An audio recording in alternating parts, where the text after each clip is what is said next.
Hi guys, welcome. Today I am working in the main perennial bed. It's actually the very first garden that I started here at Lemon Lane Cottage.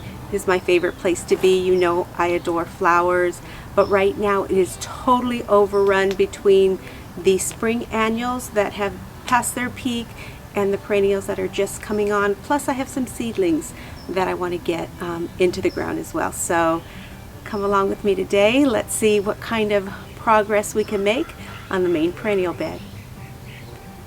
So this is the section I am taking on today. This is the largest area of my perennial bed, and you can see it's a huge mixture of spring and summer annuals and perennials, self-seeding mostly for the annual part.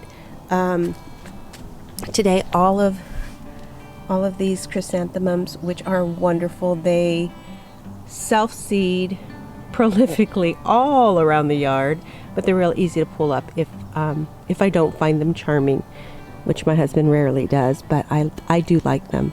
Let's see what else. I need to thin all of this out. I am actually going to move that columbine, at least most of it, to a semi-shaded area because it's just too hot right here. It will not flourish. There are other things in here like that pincushion flower. That needs more room to breathe. It's being choked out by a lot of stuff. This is Santa Barbara daisy is what I call it. I've heard it called Mexican daisy as well. That little tiny bushing daisy. It is way overgrown. I am going to tackle the apple tree today, and I found a couple of recipes or things to do with underripe apples, so I will be showing you that. I know this apple tree, it always fruits way early. By June I'm picking these apples, which is wonderful. Yeah, so that is what's on the agenda. I have this coreopsis that is still in the 6-pack from the nursery that needs to go in the ground. I have a couple more of those.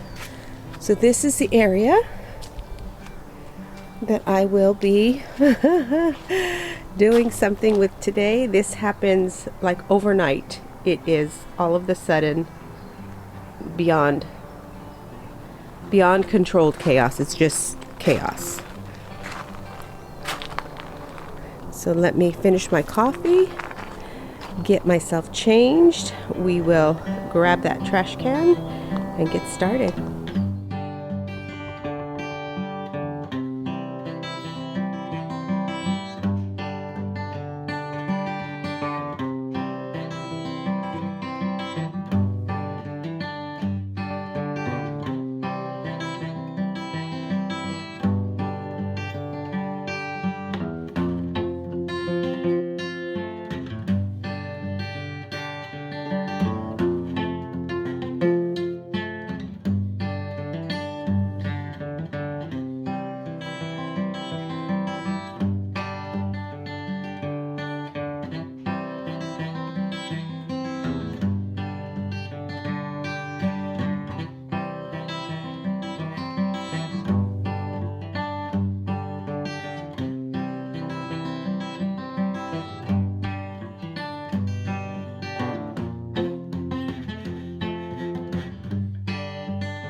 I got all this tidied up yesterday and I am so happy with it. There are some things that will need to fill out, but overall I think it turned out beautiful.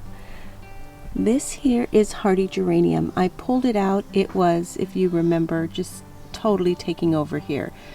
So I cut it back. It will be fine, don't worry. And I actually split it in two. I did remove the columbine, not all of it. 5 plants, I put them in the shade garden. I left a few in here. Kind of want to see how they do in the full sun. I did pull out all of the annual chrysanthemum, the little white daisies that look so charming in the spring, but not so much when the heat comes on. I left one in there. Huh. Oh well, it'll just self-seed. Shasta Daisies look amazing.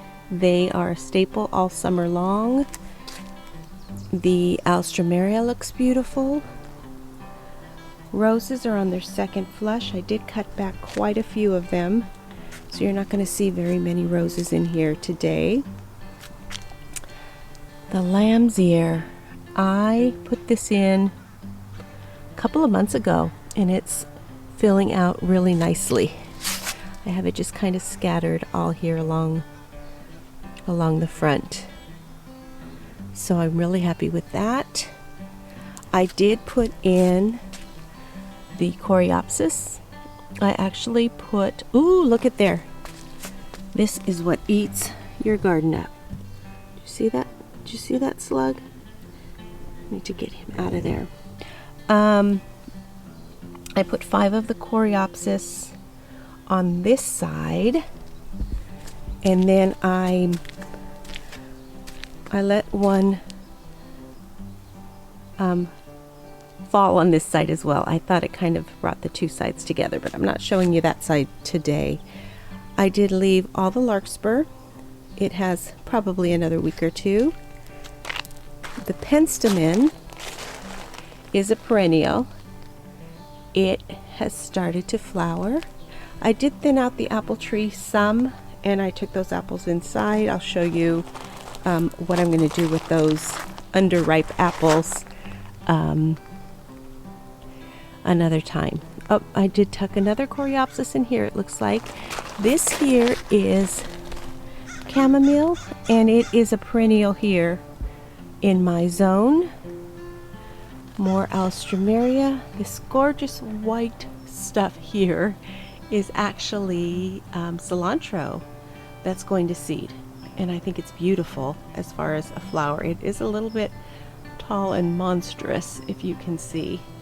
This here is Canterbury bells. There's actually 6 of them in here, and I do think this one might be pink, but we'll have to wait until it opens up to find out. Let's see what else is in here. Come back through this way.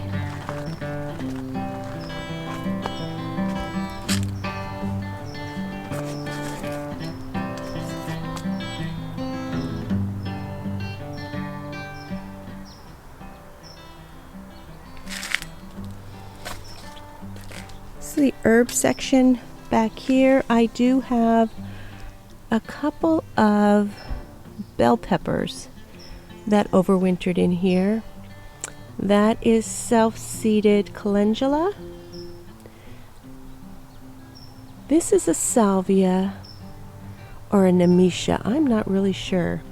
Okay, so this is thyme, and I did cut it back. It was crowding out all of this here. Did cut back the thyme. That is gorgeous sage. More thyme. This is actually parsley going to seed. That is scabiosa, pincushion flower. There is white salvia in here, and lots of roses. So I am so pleased with the way that this came out. I will